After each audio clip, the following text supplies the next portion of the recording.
kwasenyu yave tivene rimwe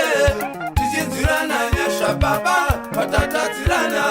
sikisayana ndiso mukugarisana tichidzwana murugare rwashe